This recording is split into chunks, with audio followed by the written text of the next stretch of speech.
नमस्कार। संस्कृत भाषा शिक्षण में आप सबका हार्दिक स्वागत है। पूर्व पाठों में हम यह जानकारी प्राप्त कर रहे थे कि संस्कृत वाक्यों का प्रयोग कैसे करना है। उसी संबंध में शत्र प्रत्यांत रूपों के बारे में हमने कुछ सीखा था। आज हम उसी के बारे में कुछ और जानकारी प्राप्त करेंगे। नमो नमः। संस्कृत भाषा शिक्षणे भवतां सर्वेषां हार्दं स्वागतम्। पूर्वं वयं शत्रन्तरूपाणाम् अभ्यासं कृतवन्तः। इदानीं तानेव अंशान् पुनरपि स्मरामः। गायकः सभां पश्यन् गायति, लता हसन्ती मालां रचयति, पिता पुत्रं निन्दन् ताडयति, बालिका खादन्ती क्रीडति। एतेषु वाक्येषु पश्यन्, हसन्ती, निन्दन्, खादन्ती इत्यादीनि रूपाणि शत्रन्तरूपाणि सन्ति। इदानीं कोष्टकसाहाय्येन अभ्यासं कुर्मः। अत्र बहूनि वाक्यानि सन्ति। भक्तः मन्त्रं वदति, पूजयति। भवन्तः वदन्तु, भक्तः मन्त्रं वदन् पूजयति। नाविकः गायति, नौकां चालयति। छात्रः जानाति, न वदति।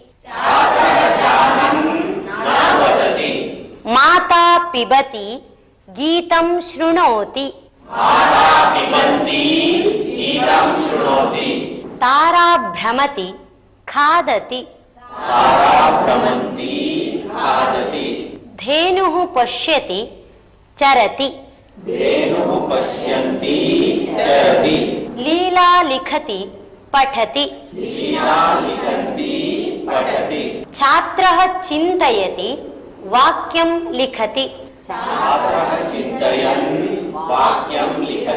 वृद्धा पत्रिकां पठति, बाल्यं स्मरति।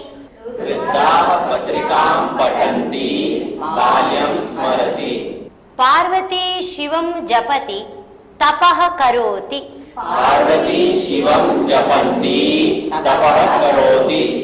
एतानि एकवचनरूपाणि। बहुवचनरूपाणि अपि वयं जानीमः। यथा गच्छन्, गच्छन्तः। पठन्, वदन्, खादन्, गायन्, मिलन्, स्मरन्, स्थापयन्, कुर्वन्, शृण्वन्, गच्छन्ति, गच्छन्त्यः। लिखन्ति, वदन्ति, खादन्ति, शृण्वति, शृण्वत्यः। कुर्वति, लिखन्ति। इदानीं भवन्तः बहुवचनरूपाणि प्रयुज्य एकम् एकं वाक्यं वदन्तु। बालकाः हसन्तः क्रीडन्ति। भक्ताः देवं स्मरन्तः प्रदक्षिणं कुर्वन्ति। भिक्षुकाः अटन्तः सन्ति। अध्यापिकाः पाठयन्तः पृच्छन्ति। नट्यः गायन्त्यः अभिनयं कुर्वन्ति। छात्राः स्मरन्तः लिखन्ति। शिशवः खादन्तः दुग्धं पिबन्ति। छात्राः क्रीडन्तः सन्ति। महिलाः जपन्त्यः पूजयन्ति। बालकाः खादन्तः क्रीडन्ति। चोराः धावन्तः पतन्ति। वयं पुल्लिङ्ग स्त्रीलिङ्गरूपाणि ज्ञातवन्तः, एवमेव नपुंसकलिङ्गरूपाणि अपि भवन्ति। जलं पतति, जलं पतत् अस्ति। वदन्तु, जलं पतत् अस्ति। व्यजनं भ्रमत् अस्ति। वाहनं चालयति एषः, वाहनं चलत् अस्ति। समीचीनं। चलति चलत्, गच्छति भवति, पतति क्रीडति, वदति करोति, गच्छति स्मरति, खादति पिबति। अहं कानिचन वाक्यानि वदामि, भवन्तः शत्रन्तरूपाणि प्रयुज्य तानि वाक्यानि पुनः उच्चारयन्तु। यथा वाहनं गच्छति, वाहनं गच्छत् अस्ति। वदन्तु, चक्रं भ्रमति, पुष्पं विकसति, अध्ययनं प्रचलति, वृक्षात् पर्णं पतति, वनं नश्यति, मुखं लसति, मनः वृत्तान्तं स्मरति, मित्रं पठति, यन्त्रं शब्दं करोति, यन्त्रं शब्दं कुर्वत् अस्ति। दूरदर्शनं चित्रं प्रदर्शयति,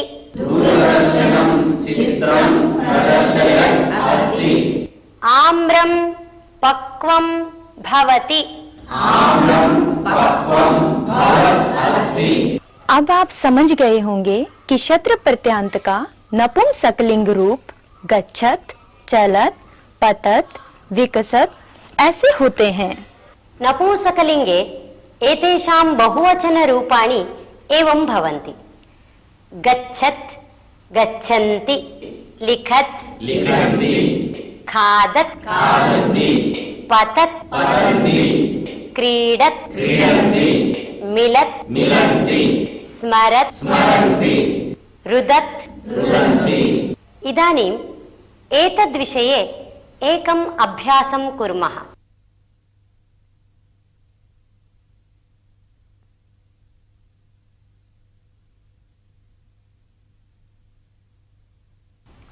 गच्छति इति क्रियापदम् अस्य नपुंसकलिङ्गस्य शत्रन्तरूपं गच्छत्, एकवचनरूपं, बहुवचनरूपं गच्छन्ति, गच्छति, गच्छत्, गच्छन्ति, पठति, पठत्, पठन्ति। इदानीम् अहं क्रियापदं वदामि, भवन्तः नपुंसकलिङ्गस्य शत्रन्त एकवचनरूपं बहुवचनरूपं च वदन्तु। पठति, क्रीडति, मिलति, गायति, स्मरति, पृच्छति, भवति, लिखति, चोरयति, अटति धावति गर्जति परिवेशयति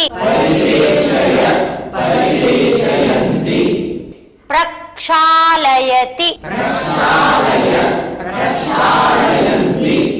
ताडयति चरति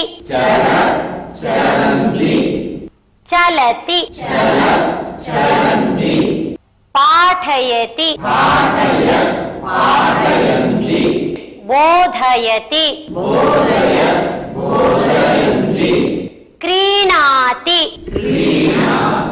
क्रीणत् क्रीणन्ति तिष्ठति तिष्ठत् तिष्ठन्ति बहु समीचीनं। भवन्तः इदानीं नपुंसकलिङ्गे शत्रन्तरूपाणि सम्यक् ज्ञातवन्तः। एतेषां वाक्ये प्रयोगः कथम् इति इदानीं कानिचन वाक्यानि वदामि।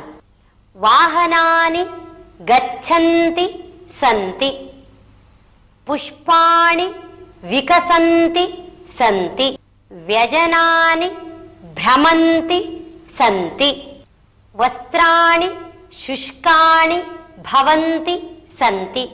क्षत्र प्रत्यांत नपुंसकलिंग का बहुवचन रूप तो गच्छन्ति, चलन्ति, पतन्ति, विकसन्ति ऐसे होते हैं।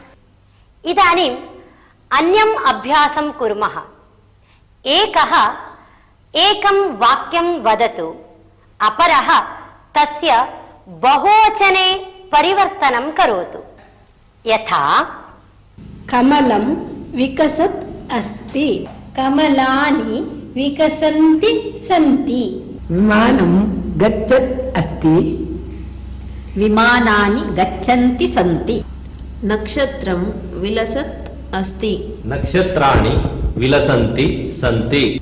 वाहनम् आगच्छत् अस्ति, वाहनानि आगच्छन्ति सन्ति। वस्त्रं शुष्यत् अस्ति, वस्त्राणि शुष्यन्ति सन्ति। समीचीनम्। इदानीम् एकं मिश्र अभ्यासं कुर्मः। अत्र पुल्लिङ्गवाक्यानि अपि सन्ति, स्त्रीलिङ्गवाक्यानि अपि सन्ति, नपुंसकलिङ्गवाक्यानि अपि सन्ति। सम्यक् विचिन्त्य भवन्तः पुनः एतानि वाक्यानि उच्चारयन्तु। यथा सीता रोदिति, रामम् अनुसरति अपि। सीता रुदति, रामम् अनुसरति। वदन्तु।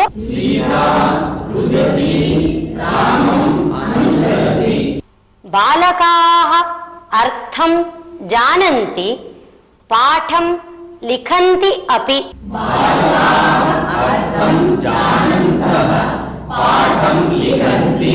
गृहिण्यः पचन्ति, सम्भाषणं कुर्वन्ति अपि।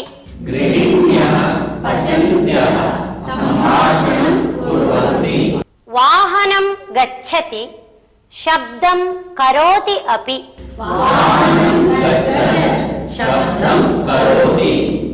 सेवकाः भ्रमन्ति, कार्यं कुर्वन्ति अपि।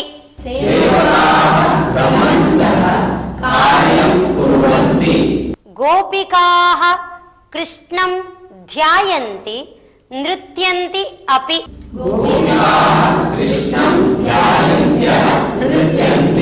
वैद्याः औषधं यच्छन्ति, चिकित्सां कुर्वन्ति अपि।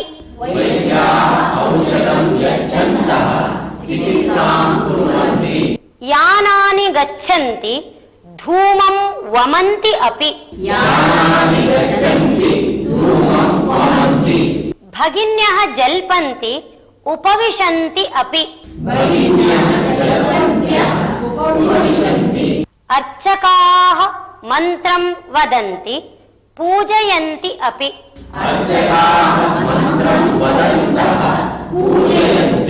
वर्तमानकाले प्रथमपुरुषस्य बहुवचनरूपं गच्छन्ति इति रूपं भवति। तथैव नपुंसकलिङ्गे शत्रन्तरूपं बहुवचनरूपम् अपि गच्छन्ति इति रूपं भवति। द्वयोः अपि रूपसाम्यम् अस्ति एव, किन्तु अर्थभेदः अस्ति। यथा बालकाः गच्छन्ति, वाहनानि गच्छन्ति सन्ति। एवं रूपसाम्ये सत्यपि अर्थभेदः अस्ति एव। अब आप जान गए होंगे कि गच्छन्ति, चलन्ति, पतन्ति आदि रूप वर्तमान क्रियापद होते हैं। शत्र प्रत्यांत के नपुंसकलिंग रूप भी होते हैं, लेकिन दोनों के अर्थ में थोड़ा अंतर होता है, इसीलिए इनका प्रयोग करने में थोड़ी सी सावधानी बरतनी चाहिए। इदानीं पुनरपि एकं दृश्यं दर्शयामि।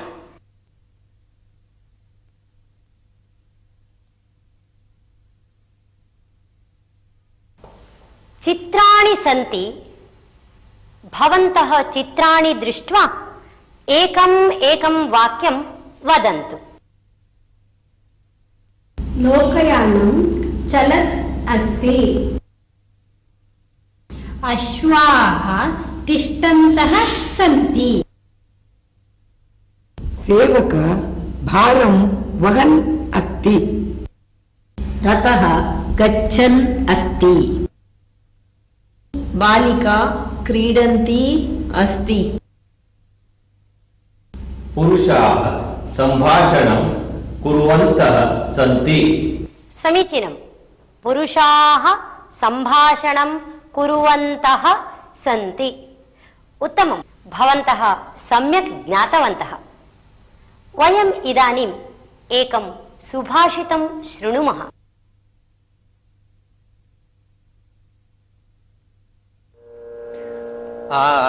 आदानस्य प्रदानस्य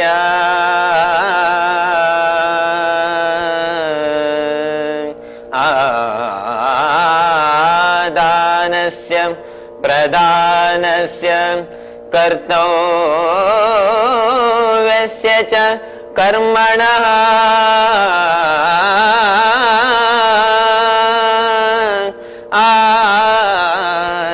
आदानस्य प्रदानस्य कर्तव्यस्य च कर्मणः क्षिप्रम् अक्रियमाणस्य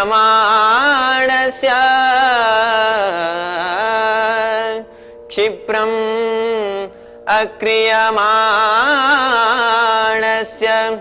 कालः पिबति तद्रसम्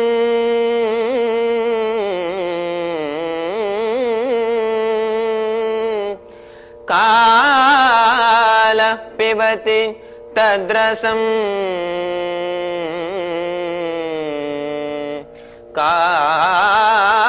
कालः पिबति तद्रसम्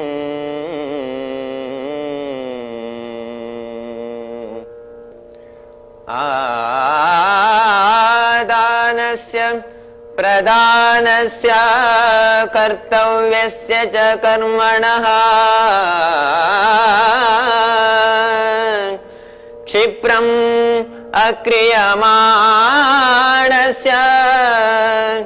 कालः पिबति तद्रसम्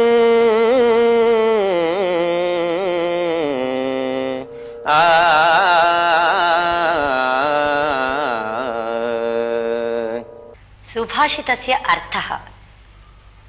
विद्यायाः ग्रहणे कदापि विलम्बः न करणीयः। धनस्य अथवा यस्य कस्यापि वस्तुनः दानं करणीयम् इति इच्छा भवति चेत् तत्रापि कदापि विलम्बः न करणीयः, अनुक्षणं दातव्यम्।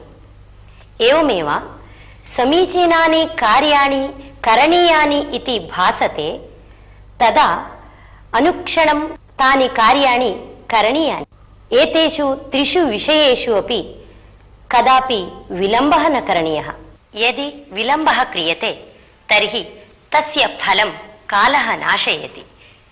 विद्या ग्रहण करना, धन का दान करना और जो अवश्य करना है उस काम को करना, इनमें देरी मत करना, क्योंकि विलंब करने से काल उसको नष्ट कर देता है। तात्पर्य ये है कि बिना विलंब किए विद्या ग्रहण, धन का दान और सत्कार्य करना चाहिए। भगवतः व्यासस्य नाम भवन्तः सर्वेपि जानन्ति एव। कदाचित् व्यासः यमुनायाः अन्यत् तीरं गन्तुम् इष्टवान्। तत्र तीरे स्थित्वा नौकायाः प्रतीक्षां कुर्वन् आसीत्। तावता काश्चन गोपिकाः तत्र आगताः। तासां हस्ते दुग्धं नवनीतं च आसीत्। ताः अपि बहुकालपर्यन्तं नौकायाः प्रतीक्षां कुर्वत्यः तत्र स्थिताः आसन्, परन्तु नौका न आगता एव। ततः निराशाः गोपिकाः व्यासं पृष्टवत्यः, महामुने, कापि नौका न आगता एव, इदानीं किं करवाम इति। तदा व्यासमुनिः उक्तवान्, चिन्ता मास्तु, अहं भवतीः नदीं तारयामि, परन्तु नौकायाः प्रतीक्षां कृत्वा कृत्वा अहं श्रान्तः अस्मि। भवत्यः खादितुं किमपि यच्छन्ति वा इति। गोपीनां सकाशे प्रत्यग्रं दुग्धं नवनीतं च आसीत्। ताः ततः किञ्चित् किञ्चित् तस्मै दत्तवत्यः। गोपीभिः दत्तं सर्वं व्यासमुनिः खादितवान्, परन्तु यमुनायाः पारगमनविषये किमपि न उक्तवान्। किञ्चित् कालं प्रतीक्षां कृत्वा गोपिकाः तं पृष्टवत्यः, भोः, यमुनायाः पारगमनस्य का कथा इति। तदा महामुनिः व्यासः किञ्चित् अग्रे आगतवान्। करौ योजयित्वा यमुनां प्रार्थितवान्, हे यमुने, अद्य अहं यदि किमपि न खादितवान् तर्हि तेन महिम्ना नदीजलस्य तथा विभागद्वयं करोतु, येन वयं सुखेन तत्र गन्तुं शक्नुयाम इति। तदा यमुना भागद्वयेन विभक्ता जाता। तत्र कश्चन मार्गः अपि दृष्टः। तेन मार्गेण सर्वेपि अन्यत् तीरं गतवन्तः। एतत् सर्वं दृष्ट्वा गोपिकाः चिन्तितवत्यः यत् अस्मत्तः दधि नवनीतं च स्वीकृत्य खादितवान् महामुनिः इदानीम् एवं वदति, एतत् सर्वं कथं शक्यम् इति तं पृष्टवत्यः। तदा व्यासः उक्तवान्, यद्यपि भवत्यः नवनीतं दुग्धं च दत्तवत्यः, अहं खादितवान्, किन्तु अहं तद् न खादितवान्, मम जठरे स्थितः भगवान् तद् खादितवान् इति। सः पुनरपि उक्तवान्, मनुष्यः यत् कर्म करोति तत् ब्रह्मार्पणबुद्ध्या न करोति। यदि सः तथा करोति तस्य कर्मणः बन्धनं न भवति। कर्म कृत्वापि कर्मरहितः भवति सः। एतदर्थं दृढविश्वासः आवश्यकः भवति। यदि दृढविश्वासः अस्ति तर्हि अल्पसाधनया एव सर्वं सिद्ध्यति इति। एतत् सर्वं श्रुत्वा गोपिकाः विस्मिताः जाताः। कथायाः अर्थं ज्ञातवन्तः किल?